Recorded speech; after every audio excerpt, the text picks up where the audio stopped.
जय मसीह की। Good morning. आज सुबह प्रभु का वचन हमारे लिए दूसरा तिमुथियुस अध्याय 2 आयत 5, सेकंड तिमुथी चैप्टर 2 वर्स 5 आपके लिए पढ़ना चाहती हूँ।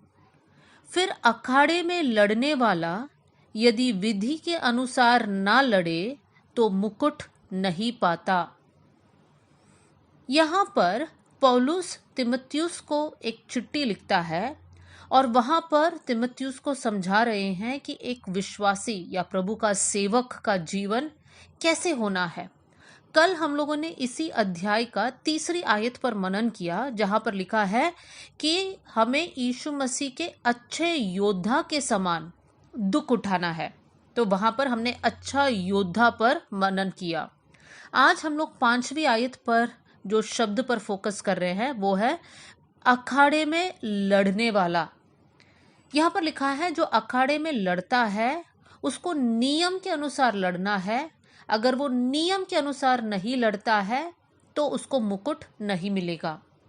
यहाँ पर जब हम यूज करते हैं अखाड़े में लड़ने वाला तो हमारे मन में आने वाला पिक्चर है कि यहाँ पर कुश्ती हो रही है, यहाँ पर एक पहलवान है और उसको नियम के अनुसार लड़ना है। इंग्लिश में इसी आयत में इस्तेमाल किया गया शब्द है एथलीट। मतलब वो पहलवान हो सकता है, वो एक धावक हो सकता है, वो कोई भी खिलाड़ी हो सकता है। तो यहाँ पर पौलुस तिमुथियुस को समझा रहे हैं कि तुम्हें एक अच्छा खिलाड़ी के समान बनना है। मतलब वही खिलाड़ी इनाम प्राप्त करता है जो नियम या विधि के अनुसार खेलता है। अब हम उसको इस प्रकार समझ सकते हैं, अगर एक धावक है और वो दौड़ता है, अब मान लीजिए वो दौड़ते दौड़ते दूसरे को धक्का मार के गिराता है या दौड़ते दौड़ते अपना ट्रैक को बदल देता है, तो क्या वो इनाम को प्राप्त करेगा? नहीं, क्योंकि उसने नियम का पालन नहीं किया, विधि का पालन नहीं किया। इसलिए भले वो पहले पहुंच जाए तो भी उसको वो इनाम नहीं मिलेगा। तो यहाँ पर पौलुस तिमुथियुस को समझा रहे हैं कि विश्वास के जीवन में भी जैसा अखाड़े में लड़ने वाला इंसान विधि के अनुसार लड़ता है, वैसे ही हमें विश्वास के जीवन में वचन के अनुसार चलना है। वचन हमें जो सिखाता है, वचन जो कहता है, उसका पालन हमें करना है। हमें क्या लगता है या संसार हमें क्या समझाता है या हमारी दृष्टि में क्या सही है, उसके अनुसार हमें नहीं बढ़ना है। हमें प्रभु के वचन को पढ़कर, समझकर, उसी के अनुसार हर एक कदम को उठाना है। अब परमेश्वर का वचन हमें क्या सिखाता है? प्रभु का वचन हमें सिखाता है कि हमें पवित्र जीवन जीना है, क्योंकि हम पवित्र प्रजा है। परमेश्वर का वचन हमें सिखाता है कि हमें प्रभु से प्रेम करना है, पूरे मन से, पूरे ताकत से, पूरे शक्ति से हमें प्रभु से प्रेम करना है।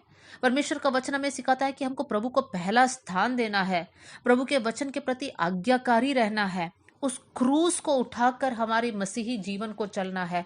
यह है जो वचन हमें सिखाता है। लेकिन मेरे प्रियो, जब हम लोग हमारे जीवन को जांचते हैं या बहुत सारे मसीही लोगों के जीवन को जब हम देखते हैं, बहुत से वक्त ये पता चलता है कि कहने के लिए वो लोग बोलते हैं कि हम प्रभु यीशु मसीह पर विश्वास करते हैं, लेकिन उनका जीवन वचन के अनुसार नहीं है। मैं कुछ कुछ उदाहरणों को आपके सामने रखना चाहती हूँ। हम हमारे जीवन को जांचें, क्या हम ऐसे करने वाले लोग हैं? कितने ही मसीही लोग हैं जो पैसे ब्याज में देते हैं। मेरे प्रियो, वचन उसके खिलाफ है। तो हम कहने के लिए मसीह लोग हैं, यीशु से प्रार्थना करते हैं, लेकिन यहाँ पर कर रहे गलत काम। या फिर ऐसे भी लोग हैं जो कर्ज लेते हैं लेकिन वापस लौटाते नहीं हैं, ये भी गलत है। कितने सारे मसीह लोग हैं जो हर संडे कलीसिया जाते हैं लेकिन उनका एक्स्ट्रा मैरिटल रिलेशनशिप्स में फंसे हुए हैं, शादी के बाहर वो लोग संबंध में फंस चुके हैं। कितने सारे मसीही जवान ऐसे हैं जो लिव इन रिलेशनशिप को मानते हैं, शादी से पहले ही एक साथ जीते हैं। ये सब हम लोग वचन के अनुसार नहीं कर रहे हैं, ये सब गलत है। हम नहीं बोल सकते हैं कि आज हम लोग आधुनिक दुनिया में जीते हैं, ये सभी लोग करते हैं। नहीं, हमें वही करना है जो वचन हमें सिखाता है।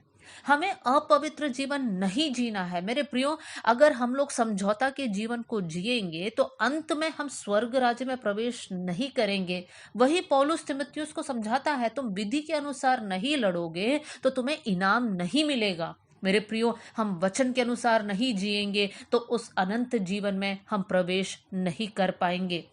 एक आयत आपके सामने रखना चाहती हूँ, गलातियों की पत्री अध्याय 5 और आयत 7। Galatians chapter 5 verse 7।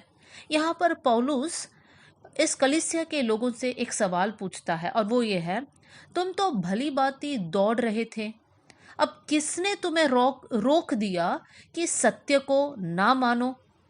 यहाँ पर पौलुस गलातियों के विश्वासियों से पूछ रहा है कि तुम तो विश्वास के उस दौड़ को अच्छे से दौड़ रहे थे, अब बीच में क्या हुआ, क्यों तुम लोग रुक गए। ऐसी कौन सी बात है जो तुम्हारे दौड़ में एक रुकावट के रूप में आ गई। मेरे प्रियो, हमारे मसीही जीवन को जब हम नियम के अनुसार, विधि के अनुसार आगे बढ़ते हैं, बहुत सारे रुकावट हमें झेलना पड़ेगा, लेकिन ये रुकावट हमें रोकने के लिए नहीं है। इस रुकावट के ऊपर हमें पार करके जाना है। पौलुस के आखिरी पत्री था दूसरा तीमुथियुस। पौलुस अपनी बुजुर्ग अवस्था में पहुंच चुका है। पौलुस को पता है कुछ ही समय में मेरा अंत होगा। और देखिए उस दूसरा तीमुथियुस अध्याय 4 और उसके 7वीं आयत में और 8वीं आयत में पौलुस क्या कहता है। पौलुस कहता है, मैं अच्छी कुश्ती लड़ चुका हूँ, मैंने अपनी दौड़ पूरी कर ली है, मैंने विश्वास की रखवाली की है। भविष्य में मेरे लिए धर्म का वो मुकुट रखा हुआ है जिसे प्रभु जो धर्मी और न्यायी है मुझे उस दिन देगा, और मुझे ही नहीं वरन उन सबको भी जो उसके प्रकट होने को प्रिय जानते हैं। पौलुस अपना जीवन को देखकर उसे कॉन्फिडेंस है कि मैंने विश्वास की रखवाली की है, इस विश्वास के दौड़ को मैंने पूरा किया है, इस युद्ध को मैं अच्छी तरफ लड़ चुका हूँ, अब मेरे लिए वो मुकुट रखा हुआ है। मेरे प्रिय भाई बहनों, पौलुस इतना कॉन्फिडेंस के साथ इस बात को कहता है, क्या हम भी हमारे विश्वास के जीवन को, हमारे आत्मिक जीवन को देखकर ऐसे ही बोल पाएंगे। आइए हम लोग प्रार्थना करें।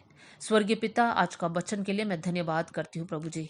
वचन के सामने हम अपने आप को समर्पण करते हैं प्रभु जी। प्रभु जी, नियम के अनुसार, विधि के अनुसार, आपके वचन के अनुसार हम लोग एक एक कदम बढ़ाने वाले बन जाए प्रभु जी। प्रभु, मैं प्रार्थना करती हूँ परमेश्वर पिता, हमारे जीवन में ऐसी कोई भी बात ना हो जो आपके वचन के खिलाफ है। अगर परमेश्वर हमारे जीवन में ऐसी कोई भी बात है तो पवित्र आत्मा आप हमें प्रकट करके देना।